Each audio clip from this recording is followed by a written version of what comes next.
नमस्कार दोस्तों, क्राइम खुलासा न्यूज में आपका बहुत बहुत स्वागत है। इस वक्त की एक बड़ी खबर उत्तर प्रदेश के अंतर्गत जनपद फर्रुखाबाद से आ रही है, जहां पर यूपी के फर्रुखाबाद में यूपी सरकार के एक शिक्षक अनिल कुमार त्रिपाठी, जिन्हें 96 महीने से वेतन नहीं मिला था, उसने बेसिक शिक्षा परिषद के कर्मचारियों पर उत्पीड़न का आरोप लगाते हुए आत्महत्या कर ली। बेटे ने दावा किया कि उसके पिता ने अधिकारियों को कम से कम 450 पत्र लिखे, लेकिन सभी को अनसुना कर दिया गया। देखिए क्राइम खुलासा न्यूज के साथ जितेंद्र तिवारी की रिपोर्ट। आपके जो पिताजी की मौत हुई है, कैसे हुई मौत और क्या कारण है? हमारे पिता बेसिक शिक्षा परिषद के अंतर्गत अध्यापक थे उच्च प्राथमिक विद्यालय जग्गूपुर में। उनका सेवा काल लगभग 20 वर्षों का था। माननीय उच्च न्यायालय इलाहाबाद की रिट संख्या 7230 के आदेश दिनांक 18/2/2016 के अनुपालन में उनको नियमित रूप से वेतन भुगतान दिए जाने के आदेश पारित किए गए थे, जिसके क्रम में जिला बेसिक शिक्षा अधिकारी महोदय के द्वारा उनके भी द्वारा वेतन दिए जाने के आदेश किए गए थे पारित, लेकिन खंड शिक्षा अधिकारी कार्यालय के द्वारा अद्यतन उनको वेतन नहीं दिया गया, जिसका समय पीरियड लगभग 96 माह बनता है। इस अवधि में ना तो उनको वेतन ही दिया गया, ना ही उनको जीवन निर्वाह भत्ता दिया गया, ना ही किसी अन्य प्रकार का उनको धन लाभ दिया गया, जिससे कि आर्थिक स्थिति उनकी बहुत ज़्यादा खराब हो गई और उन्होंने यह कदम उकसाने पर उठाया। उकसाने में ABSA कायमगंज, प्रधानाध्यापक उच्च प्राथमिक विद्यालय जब्बूपुर और BSA ऑफिस के बाबू सुरेंद्र नाथ अवस्थी हैं, ऐसा हमारे पिता ने अपने सुसाइड नोट में कहा है।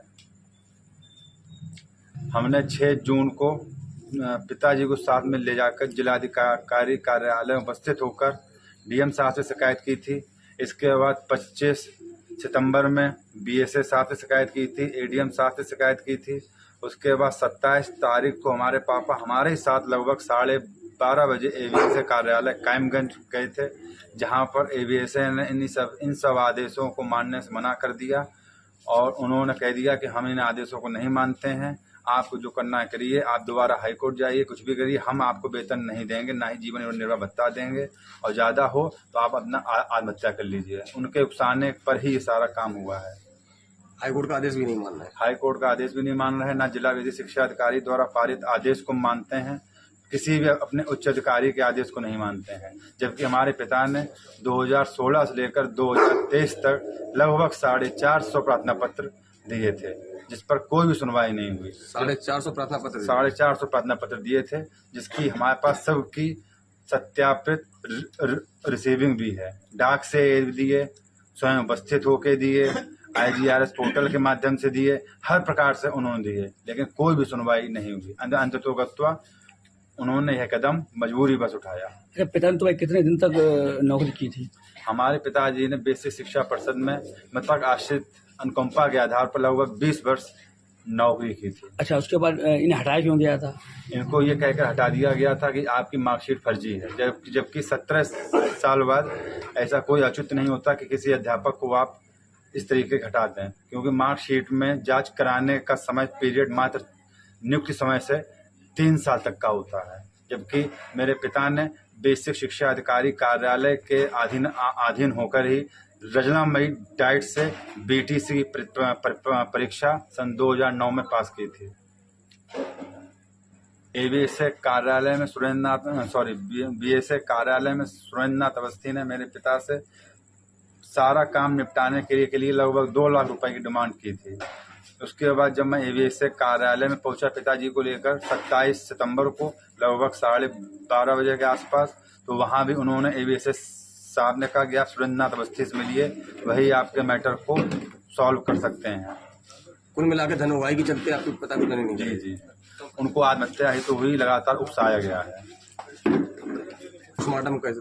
हमारे पिताजी ABSA कार्यालय से आए, उसके बाद वह तनाव में थे।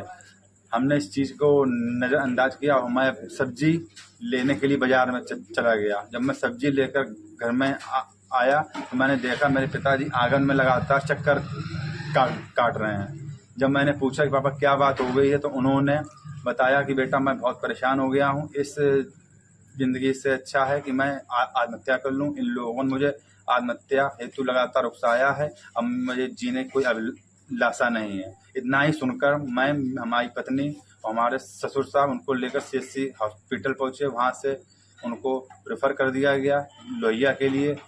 लोहिया पहुंच कर भी उनका इलाज किया गया, लेकिन वहां से भी उनको रेफर कर दिया गया PGI में सैफई के लिए।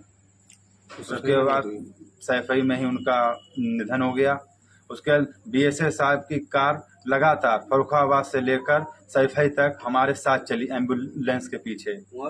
जैसे ही उनको यह पता चला कि हमारे पिता का निधन हो गया है, वैसे ही सुरेंद्र नाथ अवस्थी, BSA साहब और उनके 2 अन्य कर्मचारी अपने हम लोगों को छोड़कर भाग गए। वह स्विफ्ट डिजायर कार से हम लोगों के पीछे आ रहे थे।